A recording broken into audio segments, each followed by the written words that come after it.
Hello mga tol, magandang araw po sa ating lahat. Ayan, so kasama natin si DJ ngayon mga tol. Update tayo ngayon sa bata or sa update natin si Mark mga tol dahil sa nangyari kahapon na hindi natin inasahan na kumuha po si Mark doon sa bundok ng Panggatong mga tol na kahoy at hindi niya inasahan, hindi namin inasahan mga tol, bigla ang pagtawag ni Mark sa amin na humingi ng tulong dahil naipit daw siya sa malaking bato. So nadali-dali kaming nagbiyahe kahit malayo mga tol. Pinuntahan namin para ma-rescue, matulungan namin si Mark mga tol. So grabe yung nangyari mga tol, no. Naipit siya, parang nadurog yung kanyang buto mga tol, no. Ayun. Hindi na lang namin kahapon, hindi na lang namin hinintay yung rescue kahapon kasi matagal dumating, no. Mali yung daan na kanilang dinaanan, kaya nagsikap kami, no, na matulungan namin si Mark, madala namin sa paggamutan. At ngayon nandito siya sa bahay mga tol. Binisita natin, update natin ito kasi para matignan natin kanyang sitwasyon o kalagayan ngayon dito.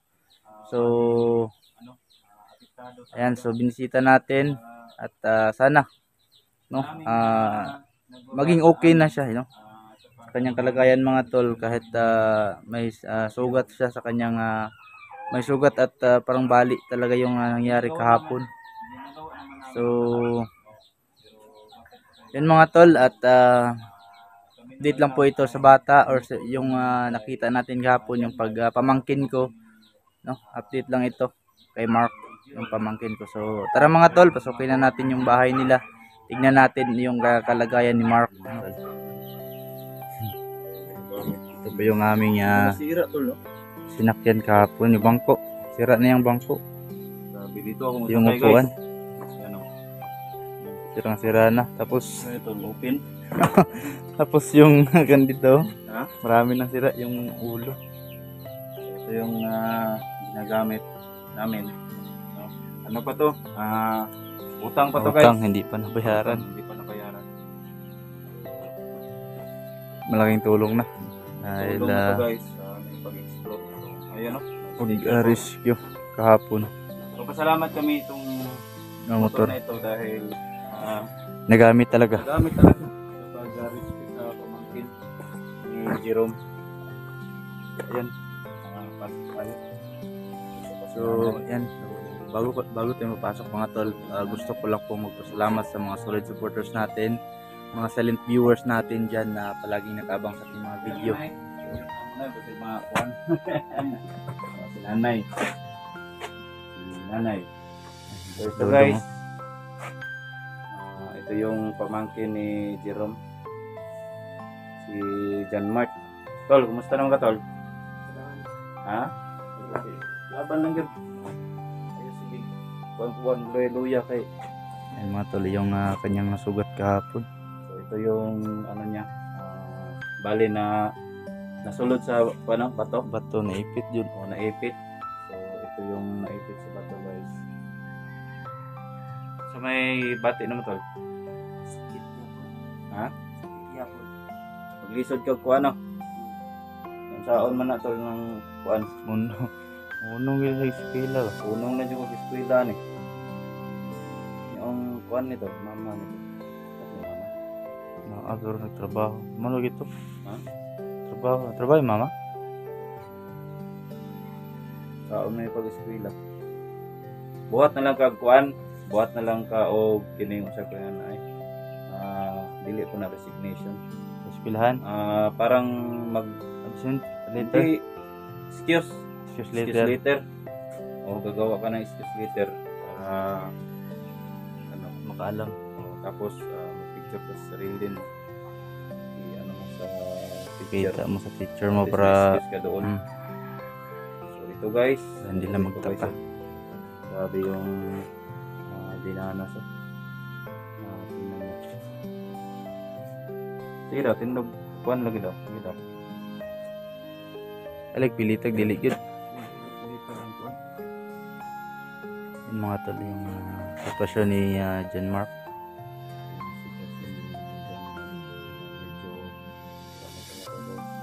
Medyo na yung kabilang Grabe yun, naghubag ba? Hubag yun siya. kabilang. Pero malihok pa nino mo tol. Malihok pa nino na. Pero kuan na siguro na kanang naalang ko siguro yung mga nakuan na kuan siguro na. May napiktuhan yung mga ugat. Napiktuhan na mga ugat ba. Problema tol, dili ni mga kuan na tol. Sige daw, kining tiil daw. Kini daw. Mulo kuan pa man. Aliyok, pinanalan na napiktuhan. Mga kuan na sa sulod. Sige bati nimo. Ha? Sakit. Saon man na nimo. Unsa mo gid nga kuan na day? Anong adto mo ka dito? Kahoy ito wala ko ba? Amo ra imong kuan nimo. Nangahoy ka, nangahoy. Ay gani nagdakag cellphone. Ay na po signal tutol lang. Ito gapon, mo itong nakapag-live ka. Mo to no. Kaya mga tol, ito ang sitwasyon niya. Kaya Ito na nagdudugo. Ano guys? Kapag tawag siya sa kay Jerome. Buti Ayun, nakatawag siya. rescue namin. So dito muna nilagay no. Ito pala yung tutuluganan niya tol. Yung kwarto. Si nanay dyan. Diyan, kabila. So si Dito yung mama niya. ikaw lang dito, John Mark. So dito si John Mark natutulog. So paano na to guys no? Nahirapan talaga si Yan na kayo mga tambal daw. Wala. Na magngot-ngot na eh. Kainom ka na ng gamot? Wala pa. Mga tol, wala pang gamot. Ito gamot ang saon mo natin. Magngot-ngot na, dugay na maayo. Dugay kita maayo. Ito yung kalagayan niya. Nakita niyo mga tol. Yung gaano talaga. Itong Tubag yun. ano nga tol. Ito dito guys. Yung tayo dito. Ano kasi ito guys. May ano, bukong na parang yung juwin niya mga tol. Nakikita ba?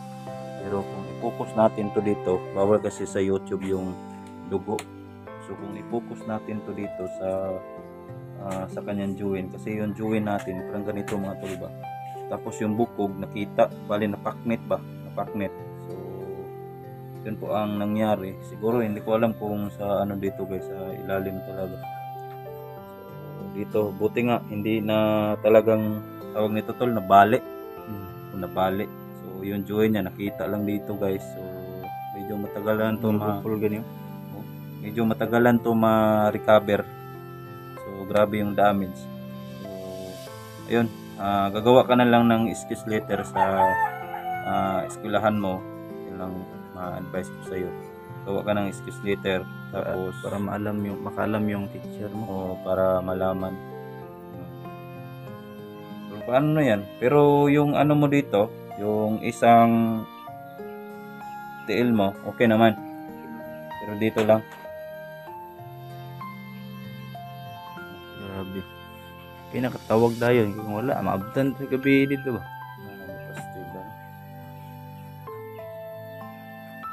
Yung mga tol, no? Ganito na po yung kuha naman ni sa kanto. Yung pamangkin mo. Nagpurupurog o? Awatol. Unod na ba? At least nakatry ko noon mga tol. Noong ako po ay nadisgrasya ng motor. Magkurog-kurog talaga sa kasakit. Ayan guys, oh. Tingnan nyo guys, magkurog-kurog guys, oh. Sa ano to? Sa kasakit ba? Ngulngol dong, ngulngol. Ngulngol no? Ay gilak. Ilang kay basinday na yung mutabang sa imuha. Hindi mo na yung mutabang sa imuha sa kuwan. Pagi o pagi tambal. Tumulong sa iyo. Is man lang. So, may maawa na tao sa iyo. Hintay lang tayo. Kumain ka na? Ha? So, ayan guys. Dili po ni makakuan, no? Di po ka makakuan. Lakaw. Dapat tol, no? Manghi ka, sa man mo. Ialalayan lang ka. Mayog tabang. Ang isig tabang kayo na si kauban lain dre. Iyan na sa Siro tol. Dito na sa Siro tayo, no? So dito muna kami mga tol na bali mag-stay. Para may makaalalay. Para meron makaalalay kay John Mark. Siguro dalhin siguro ito yung ano mo dito to, yung asawa mo, no? Tapos kayo yung mag-alaga o tayo, di ba? Oh. Kung Hanggang sa maging okay. Maging okay na yan. Mahirap kasi kapag ito na lang yung natira. Hindi siya makalakad ng maayos. Wala mong ka naapektuhan yung lato-lato. Problema tol, naapektuhan yung lato-lato tol. O mga naipit dong. Huwag ka naapektuhan, ang problema naapektuhan ng lato-lato. Pas na si Junior. O nagipulo si Junior. Problema. Bro, liok-liok na. Liok-liok na sa tuhod niya. Liok ka ni. Kuan man na tol, kanang unod na siya baka sa kasakit bitaw. Sunod, kuan. Bali mga tol, no. Explain ko lang sa inyo. Ito talaga si John Mark.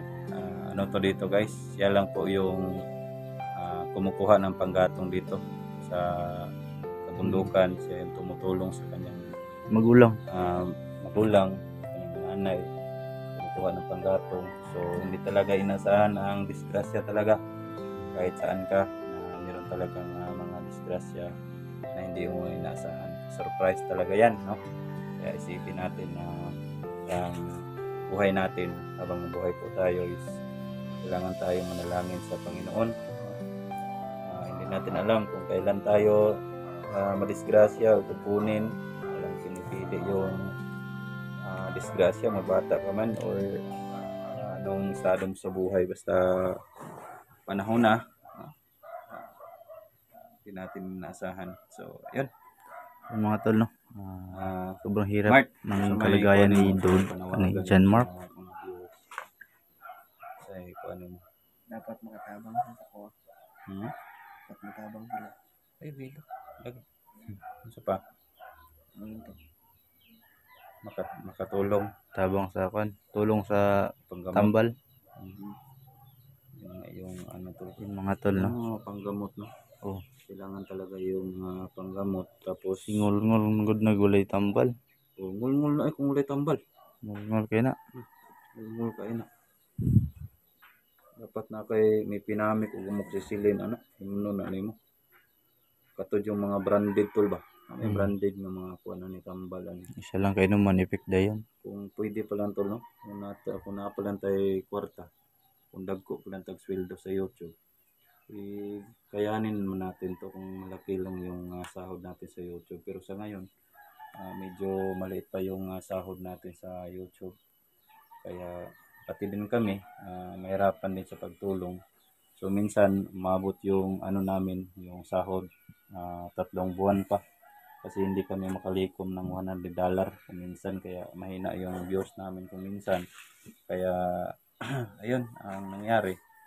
So kung may kunting pera tayo is malaki is ano tayo, tulungan natin to. Sabi gumagalaw talaga. Gumagalaw. kadisturbo pa inuunta ni nanay diri yan. Tanaw si nanay TV. Okay ra kanay? Okay ra si nanay diri. Ito, ganita na kuron. Ha? Tapos ibabaw. Amo ato kasi ibabaw. So si nanay naka-disturbo mi diri ya. So yun mga tol, no? So yun mga tol, no? Andito kami sa bahay ni John Mark, yung pamangkin ko kung saan naipit siya kahapon sa pangunguha ng panggatong doon sa bundok. Tapos buti na lang nakatawag siya mga tol sa atin. At ayun, dito tayo update sa kanya dito sa bahay. So nalaman natin mga tol na wala pala siyang panggamot, no? Wala pa siyang nainom na gamot. So yung kanyang sugat sa paa is ihubag, no? Nagngulngol yung kanyang samad. So mga tol, no, sa mga gustong tumulong diyan, tulungan natin. So ako po yung humingi ng tulong sa inyo dahil hindi pa tayo monetize sa YouTube. Sana mga tol, sa mga gustong tumulong diyan mag-comment or message niyo po ako sa Facebook. Lagay ko po sa description natin yung Facebook account ko. So tulungan natin to mga tol kasi sobrang hirap talaga, no. Nakita naman natin yung kanilang kalagayan na sobrang hirap. Si John Mark po ay matigil muna sa pag-aaral dahil sa kanyang sugat na nangyari sa kanya, no. So i-advise namin na gumawa muna ng excuse letter para malaman, no, ng teacher niya kung ba't siya hindi nakapag-aral dahil sa kanyang kalagayan ngayon. So ngayon mga tol, maraming salamat, no. So i-message nyo lang po ako mga tol sa mga gustong tumulong dyan sa Facebook, no. Message nyo po ako. Tulungan natin to mga tol, no. So sana kung monetize na sana ako, hindi bibilihan ko sana ito ng panggamot, pero hindi pa tayo nakaabot sa monetize, no. Hindi pa tayo na monetize dito sa ating channel, kaya ako po muna mga tol humihingi ng suporta, tulong sa inyo ngayon sa kalagayan ni John Mark, yung pamangkin ko mga tol. Sobrang naawa talaga ako sa nangyari dahil makastop siya sa kanyang pag-aaral mga tol dahil sa nangyari, no. So yun mga tol, no, lesson na rin ito sa atin na kapag kapag ganun na sitwasyon mga tol na kumukuha tayo ng mga panggatong sa bundok, doble ingat talaga, no. Yan, so maraming salamat mga tol, and so, dito ko na lang siguro tapusin yung video. So tulungan natin mga tol, no. Alam ko pong may mga bubuting puso po yung nanonood ngayon, mag-message po yan. So tulungan nyo po kami, bilhan natin mga gamot itong batang ito. At so maraming salamat mga tol, and so update lang po ito yung video natin. Maraming salamat po sa inyong panonood mga tol, and see you po sa next video. God bless.